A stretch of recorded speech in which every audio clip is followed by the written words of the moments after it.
전 세계 남성 200명 중 1명은 지금 이 순간에도 그의 피를 이어받고 있습니다. 숫자로 따지면 1600만 명입니다. 알렉산더 대왕의 후손? 통계적으로 수백 명 수준이에요. 나폴레옹? 마찬가지입니다. 그런데 우리는 그를 그냥 학살자라고 배웠습니다. 인류 역사상 가장 많은 사람을 죽인 정복자. 그게 우리가 아는 칭기즈칸의 전부였습니다. 근데 정말 그게 전부일까요? 오늘 이 영상은 여러분이 역사 시간에 단 한 번도 들어보지 못한 칭기즈칸의 다른 얼굴을 보여드릴 겁니다. 많은 분들이 칭기즈칸을 이렇게 생각하시죠. 말 타고 달려와서 닥치는 대로 불 지르고 사람을 죽이고 도시를 지워버리는 야만의 화신. 그리고 그 뒤에는 아무것도 남지 않는 그저 잿더미와 해골만 가득한 폐허. 이게 우리가 교과서에서 배운 칭기즈칸입니다. 맞아요. 그는 분명히 엄청난 파괴를 저질렀습니다. 학자마다 다르지만 최대 4천만 명이라는 숫자가 자주 인용됩니다. 당시 전 세계 인구의 10%가 넘는 수치예요. 이건 부정할 수 없는 사실입니다. 근데요, 사실은 달랐습니다. 칭기즈칸은 인류 역사상 가장 거대한 자유무역지대를 만든 사람이었습니다. 종교를 이유로 사람을 죽이는 것을 법으로 금지한 지도자였습니다. 능력만 있으면 어떤 민족도 어떤 출신도 상관없이 출세할 수 있는 능력주의 시스템을 세계 최초로 실험한 사람이었습니다. 그리고 자기 부족민들을 묶고 있던 노예 사슬을 끊으려 했던 정복자였습니다.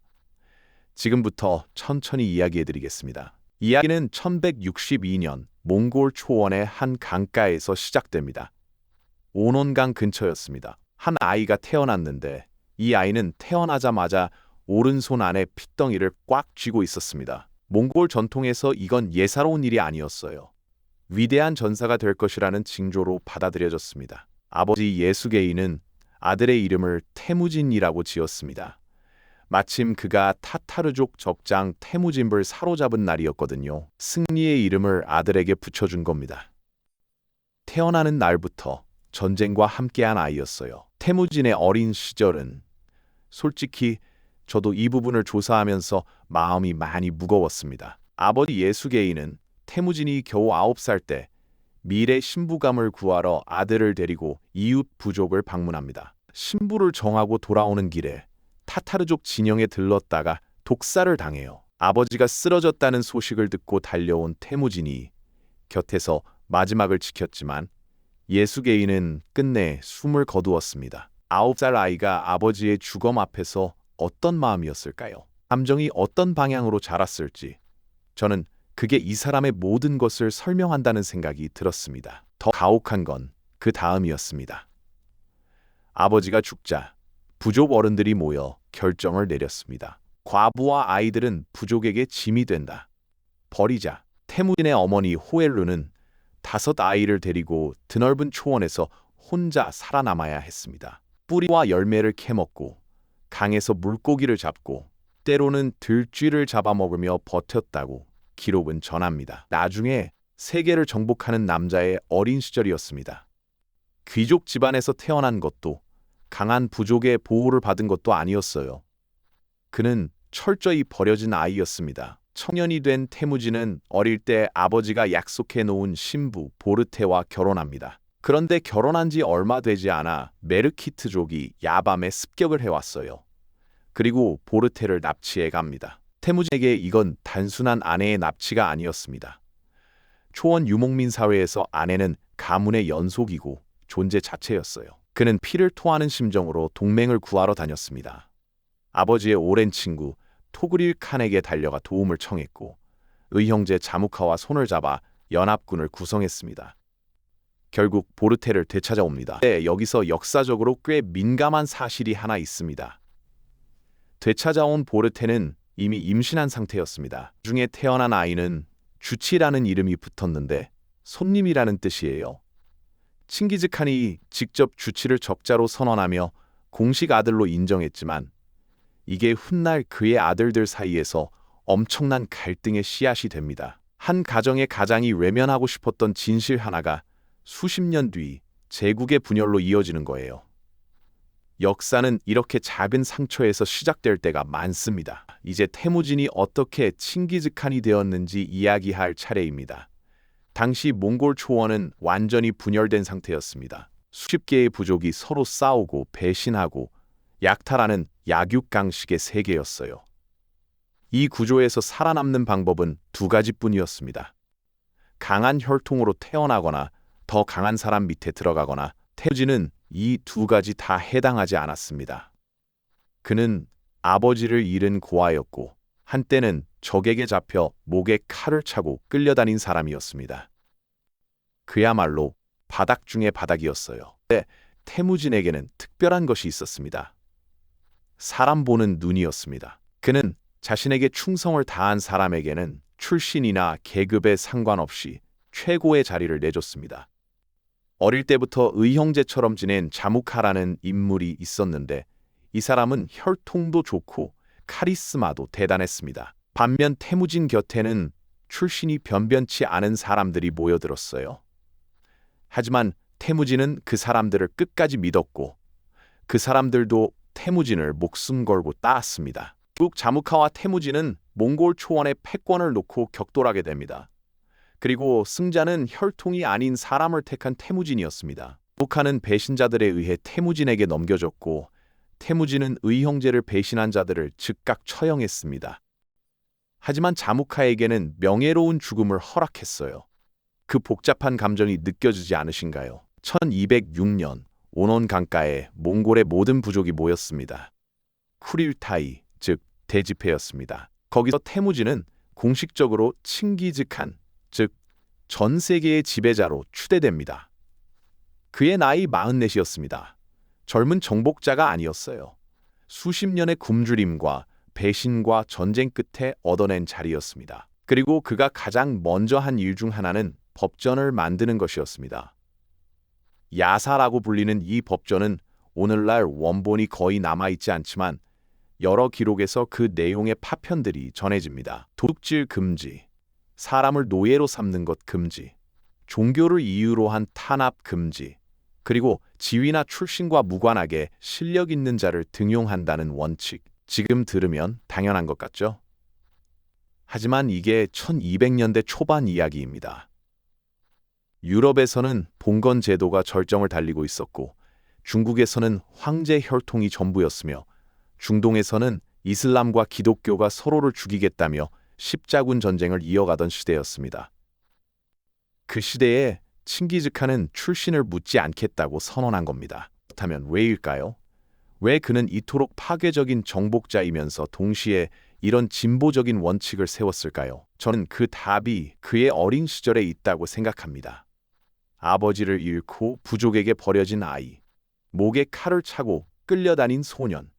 그는 기존 질서가 얼마나 잔인한지를 누구보다 잘 알고 있었습니다. 혈통과 출신이 지배하는 세계에서 그는 항상 패배자 쪽에 있었습니다. 그래서 그 시스템 자체를 뒤집으려 했던 건 아닐까요? 역설적이게도 그 분노의 에너지가 세계를 바꾸는 동력이 된 겁니다. 이제 정복 이야기로 넘어가겠습니다. 칭기즈칸의 군대는 당시 세계에서 가장 혁신적인 전투 집단이었습니다. 무기가 좋았던 게 아닙니다. 전술이 달랐습니다. 몽골 기병은 말 위에서 후퇴하는 척하며 적을 유인한 뒤 완전히 포 위에서 섬멸하는 거짓 후퇴 전술을 즐겨 썼습니다. 마치 미끼를 던지고 그물을 치는 방식이에요. 중국 금나라 장군들은 이 전술에 번번이 당했습니다. 후퇴하는 적을 쫓다가 어느 순간 자신들이 포위되어 있다는 걸 깨달았을 때는 이미 늦어 있었습니다. 그리고 몽골군에는 당시 세계 최고의 기술자들이 있었습니다. 중국에서 온 공성기계 전문가, 이슬람에서 온 화학자, 페르시아에서 온 행정가. 칭기즈칸은 정복한 땅의 기술자를 죽이지 않고 자기 군대에 편입했습니다. 마치 오늘날 스타트업이 경쟁사를 인수합병하면서 핵심 인력을 데려오는 것과 비슷한 방식입니다. 그래서 몽골 군대는 정복을 거듭할수록 오히려 더 강해졌습니다. 물론 이 과정에서 엄청난 학살이 일어난 것도 사실입니다.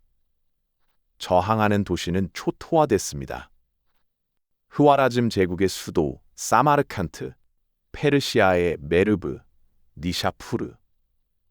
이 도시들이 함락되면서 수십만 명이 죽었습니다. 특히 메르브는 당시 인구가 수십만에 달했는데 몽골군이 지나간 후에는 그야말로 폐허만 남았다고 합니다. 그리고 1258년 바그다드 함락. 당시 세계 지식의 중심지였던 이 도시에서 몽골군은 지혜의 집, 즉 세계 최대 도서관을 불태웠습니다. 기록에 따르면 수십만 권의 책이 강에 던져졌고 티그리스 강이 잉크로 물들어 까맣게 변했다고 합니다. 이 부분을 읽으면서 저는 정말 가슴이 아팠습니다. 그런데 역사는 단선적이지 않습니다.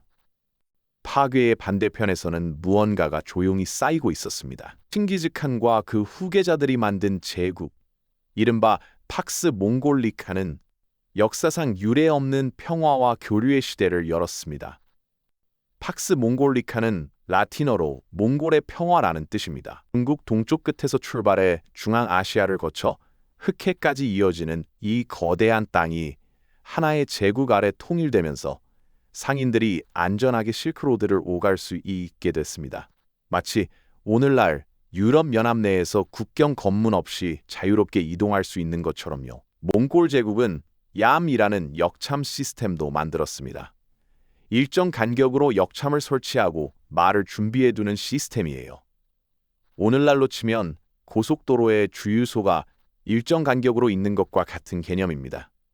이 시스템 덕분에 베이징에서 출발한 소식이 수천 킬로미터 떨어진 사마르칸트에 불과 몇 주 안에 전달될 수 있었습니다. 마르코 폴로가 동양을 여행할 수 있었던 것도, 흑사병이 실크로드를 따라 유럽까지 전파된 것도, 화약과 나침반이 서쪽으로 전달된 것도 모두 이 팍스 몽골리카 덕분이었습니다.